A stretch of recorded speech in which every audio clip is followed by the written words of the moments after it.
ഈശംശിയായിക്ക് സ്തുതിയായിരിക്കട്ടെ.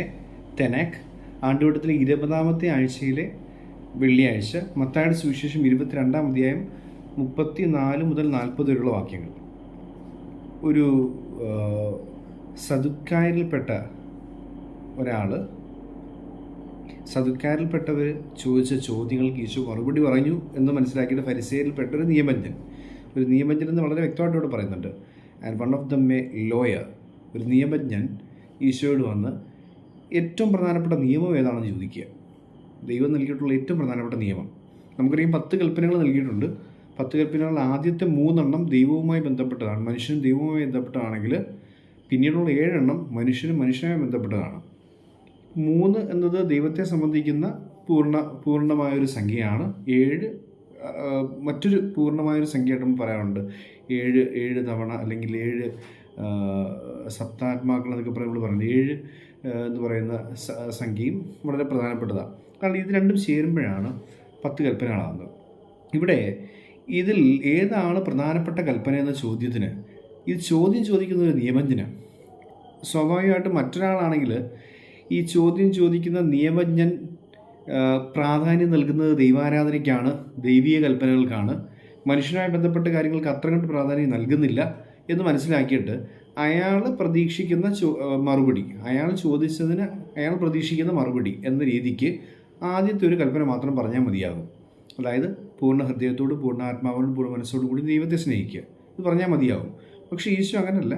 കൃത്യമായിട്ടും വേദഗ്രന്ഥ അടിസ്ഥാനത്തിൽ, പഴയ നിയമത്തിൻ്റെ പശ്ചാത്തലത്തിലും അത് കൃത്യമായിട്ടും ഈശോ അവതരിപ്പിക്കുകയാണ്. ഈശോ പറയുന്നു, ദൈവത്തെ സ്നേഹിക്കുക, അതുപോലെ തന്നെ തുല്യം പ്രാധാന്യമുള്ളൊരു കൽപ്പന കൂടിയുണ്ട്, സഹോദരനെ സ്നേഹിക്കുക. തുല്യം പ്രാധാന്യമുള്ള കൽപ്പന ദൈവാരാധന, തുല്യം പ്രാധാന്യമുള്ള കൽപ്പന പരസ്നേഹം എന്നുള്ളതാണ്. ദൈവത്തെ സ്നേഹിക്കുക, തുല്യം പ്രാധാന്യമുള്ള കൽപ്പന മറ്റുള്ളവരെ സ്നേഹിക്കുക എന്നുള്ളതാണ്. അപ്പം അതായത് നിങ്ങളിങ്ങനെ മറ്റുള്ളവരെ വെറുക്കുകയും അല്ലെങ്കിൽ മറ്റുള്ളവരുമായോട് സ്നേഹത്തോടു കൂടി കരുണയോടുകൂടി ഇടപെടാതിരുന്നിട്ട് ദൈവാരാധനയ്ക്ക് പ്രാധാന്യം കൊടുക്കുന്നു എന്ന് പറയുകയാണെങ്കിൽ നിങ്ങൾ കൽപ്പനകൾ പൂർണ്ണമായും പാലിക്കുന്നില്ല എന്ന് ബോധ്യപ്പെടുത്താൻ വേണ്ടി ഈശോ പറയുകയാണ് തുല്യം പ്രാധാന്യമുള്ള കൽപ്പന. അങ്ങനെ പറഞ്ഞുകൊണ്ടാണ് ഇതിനെ അവതരിപ്പിക്കുന്നത്. നമ്മളിവിടെ ഇന്ന് വായിക്കുമ്പോൾ ഒന്നാമത്തെ വായനയായിട്ട് എസെക്കിയേൽ പ്രവാചകൻ്റെ പുസ്തകം, നമ്മളങ്ങനെ ഒന്നാം വായനയിലേക്ക് നമ്മൾ സാധാരണ പോകാറുള്ളതല്ല, പക്ഷേ ഇന്നത്തെ വായനയിൽ എസെക്കിയേൽ 37 അസ്ഥികളുടെ താഴ്വര, ബൈബിളിലെ പഴയ നിയമത്തിലെ തന്നെ ഏറ്റവും മനോഹരമായ, വളരെ സെലക്റ്റീവായിട്ട് നമുക്ക് പറയാവുന്നൊരു 10 ഭാഗങ്ങളെന്നൊക്കെ പറയുന്നത്, അല്ലെങ്കിൽ 5 ഭാഗങ്ങളെന്ന് പറഞ്ഞാൽ പോലും അതിനകത്ത് വിടുന്നൊരു കാര്യമാണ് ഈ എസെക്കിയേലിൻ്റെ അസ്ഥികളുടെ താഴ്വര എന്ന് പറയുന്നത്. അസ്ഥികളുടെ താഴ്വരയിൽ ചെന്ന് പ്രസംഗിച്ചത് ദൈവാത്മാവിനാൽ നിറഞ്ഞ് ഒരു വലിയ സൈന്യം പോലെ എഴുന്നേറ്റ് നിൽക്കുന്നു എന്ന് പറയുന്ന സംഭവം. ദൈവത്തിൻ്റെ വചനം കടന്നു ചെല്ലുമ്പോൾ അസ്ഥികൂടം പോലും എഴുന്നേറ്റ് നിൽക്കും എന്ന രീതിയിലാണ് നമുക്ക് കാണാൻ സാധിക്കുക. അപ്പോൾ കർത്താവിൻ്റെ വചനം, കർത്താവിൻ്റെ നിയമം, ദൈവത്തെ സ്നേഹിക്കുക, സഹോദരനെ സ്നേഹിക്കുക, ഈ കൽപ്പനകൾ ഒരാളുടെ ഹൃദയത്തിലേക്ക് ആഴ്ന്നിറങ്ങുമ്പോൾ അയാൾ മൃതനായിരിക്കുന്ന ഒരവസ്ഥ, അയാൾ മരണപ്പെട്ടു പോയിരിക്കുന്ന ഒരവസ്ഥയിൽ നിന്നും അയാളുടെ അസ്ഥികൾ തളിർക്കും, അയാൾ എഴുന്നേറ്റ് നിൽക്കും, അയാൾ കർത്താവിൻ്റെ സൈന്യത്തിൽ അംഗമായി മാറും. ഇതാണ് നമുക്ക് ഈ ഒന്നാം വായനയിൽ കാണാനായിട്ട് സാധിക്കും. അപ്പോൾ ഈ കൃത്യമായിട്ടും സുവിശേഷത്തിൽ പറയുന്നൊരു ഭാഗത്തോട് ചേർത്ത് വെച്ച് തന്നെയാണ് ഈ ഒന്നാം വായനയിലെ വചനഭാഗം നമുക്ക് വായിച്ചെടുക്കാൻ സാധിക്കുക.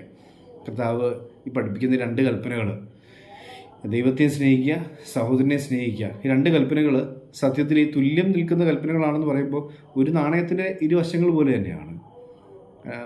ഒരു കൃത്യമായിട്ടും അതിന് ഏതാണ് പ്രധാനമെന്ന ചോദ്യത്തിന് പ്രസക്തിയില്ലാത്ത വണ്ണം രണ്ടും പ്രധാനപ്പെട്ടതാണ്. ദൈവാരാധനയാണ് പ്രധാനപ്പെട്ടത് എന്ന് ചോദിച്ചു കഴിഞ്ഞാൽ അല്ല എന്ന് നമുക്ക് പറയാൻ പറ്റത്തില്ല. പക്ഷേ ദൈവാരാധനയ്ക്ക് തുല്യം പ്രധാനപ്പെട്ടതാണ് പരസ്നേഹം എന്ന് പറയുന്നത്. അതിനൊരു ഏതാണ് കൂടുതൽ പ്രധാനപ്പെട്ടതെന്നുള്ളൊരു ചോദ്യത്തിനുള്ള പ്രസക്തിയില്ലെന്നുള്ളതാണ്. അപ്പോൾ ദൈവത്തെയും സഹോദരനെയും സ്നേഹിക്കുന്ന യഥാർത്ഥ ക്രൈസ്തവരായി മാറുവാനായിട്ട് ഈ കൽപ്പനകളുടെ തുല്യ പ്രാധാന്യത്തെ വിലമതിക്കാം. ദൈവം നമ്മെ അനുഗ്രഹിക്കട്ടെ.